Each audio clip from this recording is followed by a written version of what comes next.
Hi everyone! Welcome to the Empath Arc. It's another love reading, timeless and general. Take what resonates lang po. Maybe some part of the reading makaresonate kayo, some part of it hindi. Tignan natin ngayon kung anong love connections, lessons in life, and guidance ang ating mababatid sa reading na to.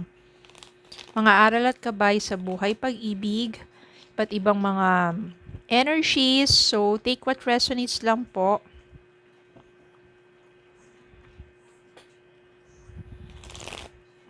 Maganda mag-manifest, especially if you are water sign. Ito, kapag maulan ng panahon. Okay, do your manifestations, meditate muna kayo. Kasi natural, yan from the environment. Natural resources, yan. Okay, Spirit guide, send me messages, anong love connections ito, lessons in life and guidance ang nais yung ipabatid sa amin, mga aral at gabay sa buhay, pag-ibig. Yan.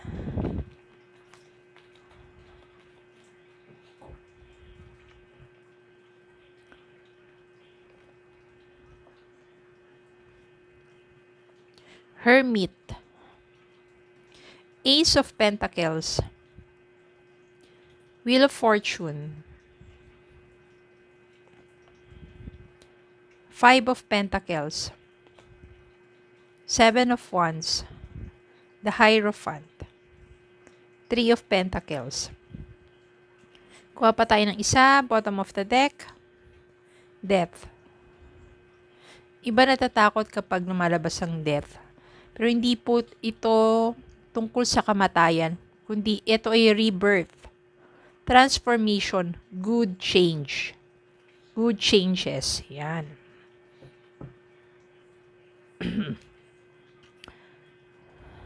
Five of Pentacles. Iniwan ka ng person mo na walang-wala. Binuhos mo kasi lahat-lahat ng pagmamahal mo sa taong yun na nakalimutan mo magmahal at magtira sa sarili mo. Kaya nang nawala siya, wala. You feel lost. Parang gumuho yung mundo mo. Ganun ka klase magmahal. Tama naman kapag nagmahal ka, it's either you give 100% of your love to that person or do not love that person anymore. Pero hindi naman ibig sabihin pag binigay mo yung 100% to sa taong yun is hindi ka magtitira sa sarili mo. Ibig sabihin, you still need to have self-love and self-respect. Kapag nawala na yung respeto sa sarili mo, kakamahal dun sa taong yun. Kahit na sabihin natin ang ginagawa sa iyo ng taong yun ay hindi na makatwiran o hindi na tama ang pagtrato sa iyo, pero sinasabi mo, mahal ko siya, mapapatawad ko siya, paano kung paulit-ulit na, 'di ba? So, kailangan meron pa ring self-respect. So, walang-wala ka ngayon, you feel lost. Di ba pa, minsan napapatulala ka na lang kakaisip sa nangyari sa inyo, kakaisip sa taong yun. Wala iniwan ka na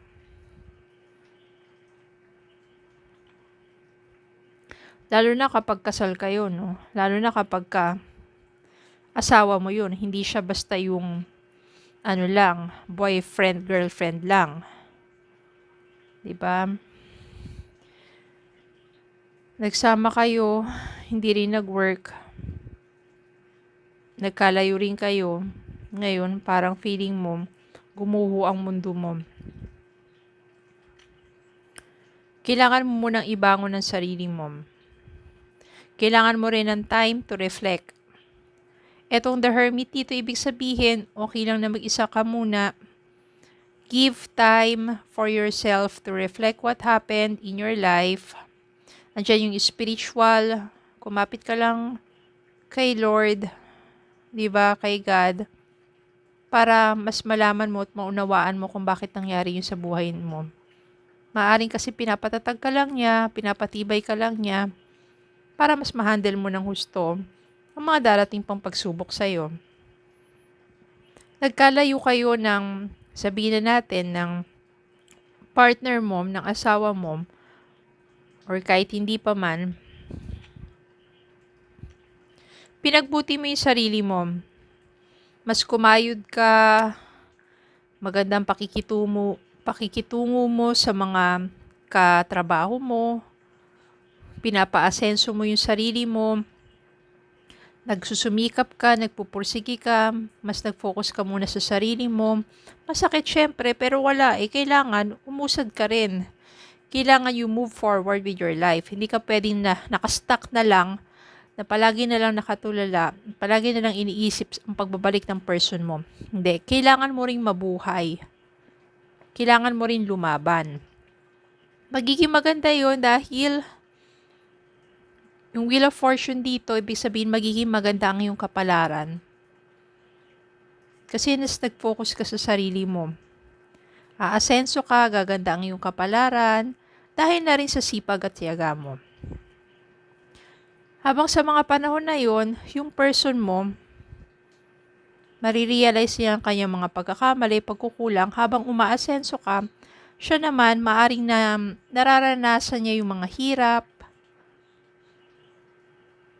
Doon niya marirealize yung pagkakamali niya. So, ganoon naman talaga ang karma. Mararamdaman nila yung lalong-lalo na kung ikaw yung naapi, tapos ngayon, ikaw na yung nagiging maganda na yung tayo, yung kalagayan sa buhay. Yung taong nang api sa'yo, doon niya mararanasan yung karma. Babaliktad na kasi yung ikot ng mundo. Pero yun na rin yung magiging paraan para sa taong to na magbago. Sa pagbabago niyang yun, doon niya marirealize ang pagkakamali niya sa'yo. One day, magugulat ka na lang, hihingi yan ng patawad, hihingi ng panibagong simula, hihingi siya ng pagkakataon for you to be together again. Doon mo na-realize yung forgiveness. Kaya may possibility dito na tignan natin kung anong mangyayari. Yan. Spirit guide, anong possible na mangyari sa connection na to? Ano pang mga energies at mga messages?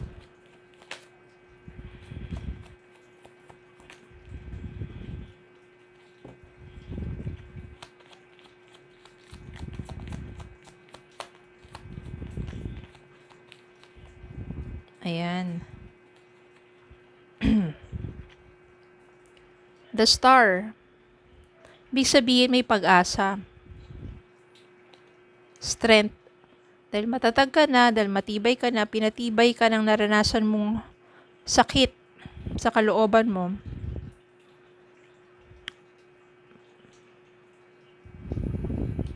Meron ditong High Priestess, ibig sabihin, alam mo sa sarili mo kung ano yung dapat mong gawin. Kung ano yung dapat magiging decision mo. You will follow your intuition, you will follow your gut feeling, at higit sa lahat, since you are connecting to your higher self, you know how to forgive. And you will forgive this person. Magbabalik siya muli sa'yo, but this time, ito yung tao na lubos, na nagsisisi, at gustong makabawi. So, magkakasama muli kayo, and since nandito si High Priestess, ibig sabihin, you will have a open, honest communication. Nandyan yung loyalty, nandyan na yung mas magiging matatag, mas magiging, sabihin natin, you will gain more wisdom in handling your relationship, mas magiging maayos, kung ano man yung mga pagsubok na pagdadaanan, inyong malalagpasan, at mas magkakaroon kayo ng mas matiwasay na pagsasama. So, magkakasama muli kayo ng taong ito. Dumaan lang sa buhay nyo yung ganong pagsubok para maging matatag, at sabihin natin, para matuturing kayo how to forgive each other. How to forgive that person. How to forgive yourself. Diba?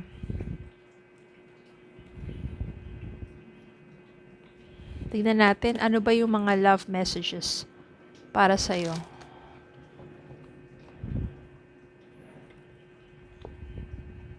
I feel you even though we are apart. Ito na yung mga panahon, no? namimiss ka ng person mo at kahit magkalayo kayo, naramdam niya yung presensya mo.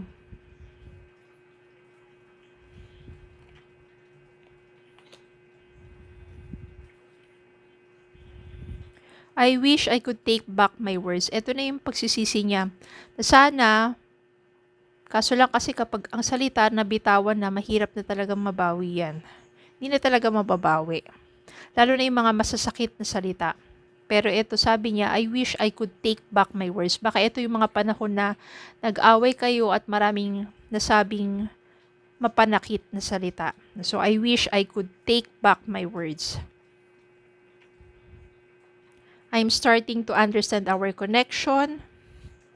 Siguro nagmamature na tong taong to. I want to feel that way again. Gusto niya muling maramdaman yung sarap ng pakiramdam na kayo ay magkapiling pa.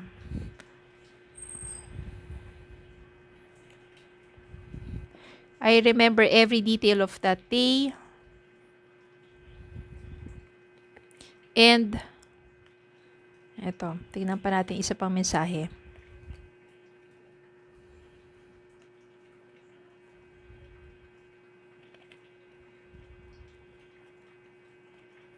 I can't stop thinking about you. Sa mga panahon na nagsusumikap ka, nagpupursige ka, nagpo-focus ka sa sarili mo, nagpupunyagi ka, umuunlad ka, yung taong yon can't stop thinking about you.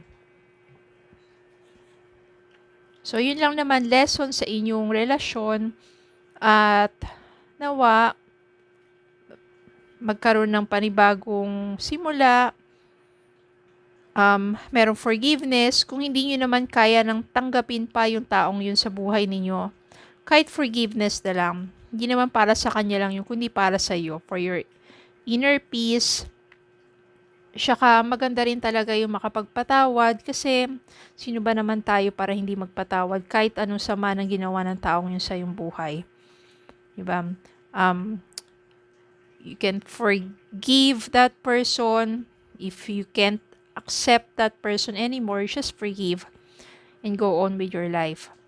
Hindi naman, syempre kung ramdam mo at mahal mo pa rin ang taong yun, siya rin naman, makikita mo deep within his soul, her soul, na nagbabago na talaga siya, why not give another chance to prove himself or herself to you?